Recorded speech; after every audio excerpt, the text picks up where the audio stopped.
SiteGround, one of the most talked about hosting companies out there. SiteGround proved why they are so good at what they do. SiteGround might not be the best option. Why you should avoid SiteGround. I really like SiteGround. SiteGround is the best web hosting ever. I would definitely recommend SiteGround hosting. SiteGround's still a fantastic company. It's not like SiteGround is expensive. So good job, SiteGround. So for the past 3 months, I have been using SiteGround as my website host. Today I'm going to show you what I've discovered while using them as a hosting provider. And everything will be unfiltered and unbiased. We're going to be covering all the pros and cons while I've been using them as a hosting provider. So strap on your strap on and let's get into this. So the first part I'm covering is going to be all the cons that I've discovered and some things that have been perceived cons but they turned out not to be the case. At any rate, I'm going to cover them all in this section. The first thing I'm going to be talking about is the price of their website packages. At first glance, they do seem more expensive than a lot of the other competitors out there, especially when others offer unlimited storage and that sort of thing. But do remember, there's no such thing as unlimited. There's going to be something in the terms and conditions that are going to limit you in what unlimited actually means. So do remember that you are going to get what you pay for. And when you actually go through what's included inside the SiteGround packages, you'll realize that it's actually a very competitive price. But it is something that does stand out when you're comparing prices initially. And that brings me on to my second con, which is the monthly visitor limit. Now on their basic package, you are limited to only 10,000 visitors a month, which does stand out in their packages, especially when you are comparing to the other competitors that are offering unlimited. Now in the time that I used SiteGround, the website that I was actually testing with them never actually hit the 10,000 user limit. Now remember, this is on the basic package. If you have a website that has a lot more than 10,000 visitors, chances are you're going to be able to afford the higher packages anyways.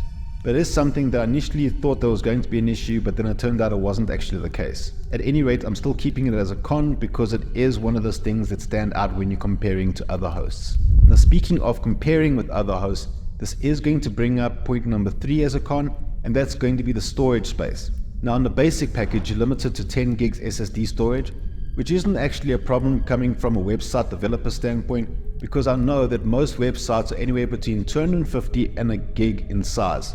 So 10 gigs is actually quite a lot of space for hosting a website.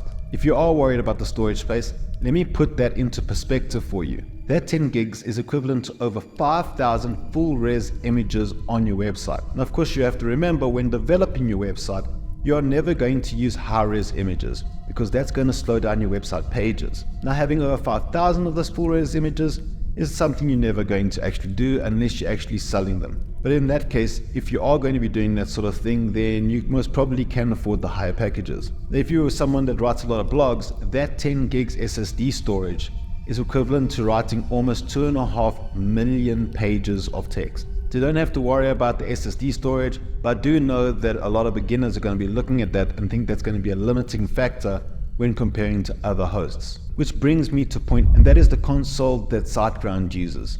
Now don't get me wrong, I do like how it looks, but if you're accustomed to cPanel or anything like that, it is going to be something a little bit different and foreign to you. And the glaring thing about this custom dashboard is there's no button right on the home page of that dashboard to log you directly into your WordPress installation. You can find it under WordPress, and then you can hover over your domain name and there will be an icon that pops up. But it would be nice right on the home page to have that direct link. It's something small, but as a developer it would be nice. Now that's all the cons I found while using SiteGround as a host. To be honest, there aren't actually really cons, it's more like irritations. But when making this video, I had to find a list of cons that I could genuinely put in there to be as honest as possible. Which brings me now to all the pros I have found while using SiteGround as a host. Now the first one has to be their CDN. Now by default, they offer everyone their free CDN on all their packages. This is absolutely amazing. Now if you don't know what a CDN is, it's a content delivery network, and it really just boosts up your page's load times when someone visits your website. Now you can get CDNs on any other host as well, but they're never included inside their hosting packages.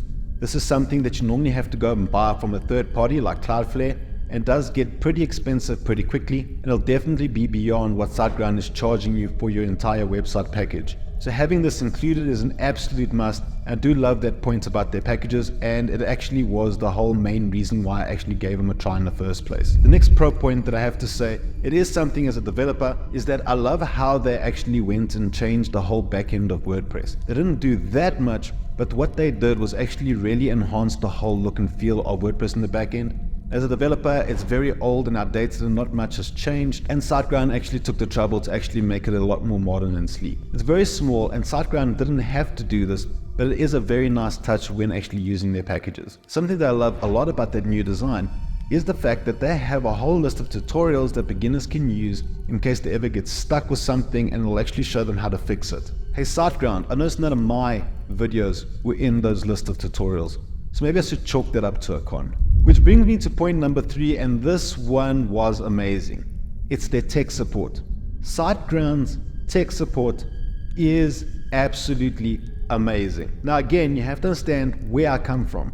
Through the years of dealing with hosts, tech support has been the most frustrating thing ever. If you have a problem, you log a ticket. Maybe you'll get an answer in 5 hours. Maybe you'll get an answer in a day. And when you do get an answer, it's some generic template response that doesn't help you at all to fix your problem. Most of these hosts generally don't care about their customers, which is absolutely the opposite case of what I've experienced while using SiteGround. When I logged a ticket, it genuinely felt that there was someone on the other end that was by my side trying to help me and genuinely help me get to the solution that I needed to get to, which I was blown away by, because again, this is coming from someone who had to deal with all these other hosts. So that is an absolute pro point for SiteGround, which is going to bring me into point number 4, and that's the actual hardware that you're using while using one of their packages. When you initially log into your WordPress website, and again this is coming from points of a developer because beginners won't really notice this, is all the page builders and everything that you use as plugins really does feel a lot more responsive. What I mean by that is if you use something like Elementor and you actually load up Elementor, it just loads up a lot more than other hosts that I've seen. So you genuinely feel that premium hardware when using one of their hosting packages, which of course translates to the front end because that just means that your website's going to load faster anyways. And that's even before using their CDN that they included. Point number 5 is really cool because they have staging tools. Now this isn't available on their basic package, but it is a really cool feature to have. Now in other hosts you can set up staging websites, but SiteGround has automatic tools that's just going to do it for you.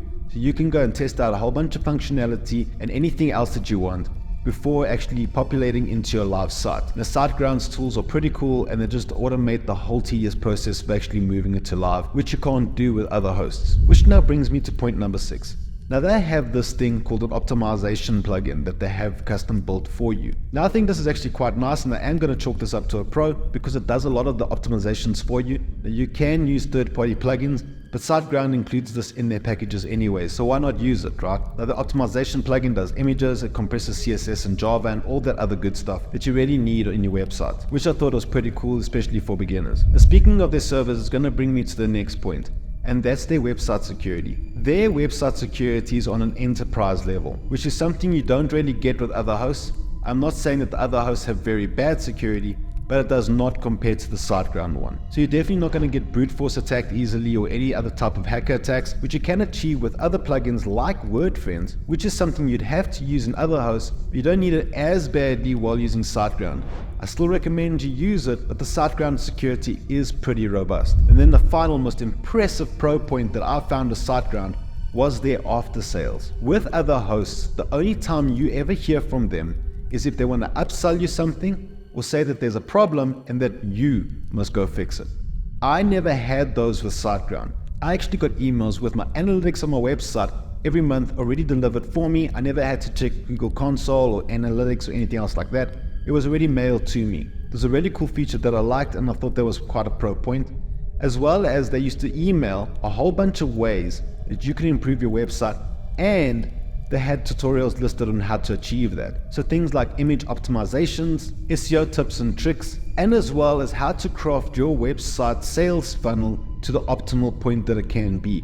And again, they gave tutorials on how to achieve all that, and that was all for free, and it's a great thing for beginners. And then one of the last email types that I got was very cool, is when I developed my website, I, on purpose, did not enable their CDN because I wanted to do testing on that website, and SiteGround actually mailed me to remind me to use their CDN, and they showed how to do it. So they really want you to use all the services that they're offering inside those packages. Okay, so I know that this video sounds a bit fanboy, but to be honest, I am very impressed while using SiteGround, especially coming from the fact that I've used so many other hosts and I just got accustomed to the really bad service level of those companies. So I highly recommend that you use SiteGround as a website host, and I don't really see any reason why you shouldn't consider them. If you are interested in checking out the packages, there's going to be a link down below. I hope you liked this video. Don't forget to like and subscribe because that stuff helps this channel a lot.